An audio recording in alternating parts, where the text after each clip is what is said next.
അനുദിന വിശുദ്ധർ മെയ് 7 വിശുദ്ധ റോസ വെനറീനി. മതാധ്യാപകരുടെ മധ്യസ്ഥയായി വണങ്ങപ്പെടുന്ന വിശുദ്ധ റോസ വെനറീനി 1656 ഇറ്റലിയിലെ വിത്തർബോയിൽ ഒരു പിശകുരന്റെ മകളായി ജനിച്ചു.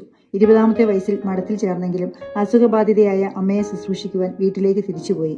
സമീപത്തെ പെൺകുട്ടികളെയും സ്ത്രീകളെയും വിളിച്ചുകൂട്ടി ജപമാല അർപ്പിക്കുവാൻ ഒരു കൂട്ടായ്മ തുടങ്ങി. ക്രൈസ്തവ മൂല്യങ്ങളും മറ്റു പ്രാഥമിക വിഷയങ്ങളും അവരെ പഠിപ്പിക്കുവാൻ വിശുദ്ധ ശ്രമിച്ചു. അധ്യാപനമാണ് തന്റെ വിളിയെന്ന് റോസ മനസ്സിലാക്കി. മെത്രാന്റെ അനുവാദത്തോടെ 2 സുഹൃത്തുക്കളുമായി ചേർന്ന് നിർധനരായ പെൺകുട്ടികൾക്ക് വേണ്ടി ഇറ്റലിയിലെ ആദ്യത്തെ പൊതുവിദ്യാലയം തുറന്നു. പക്ഷേ പലരിൽ നിന്നും എതിർപ്പുകൾ ഉണ്ടായി.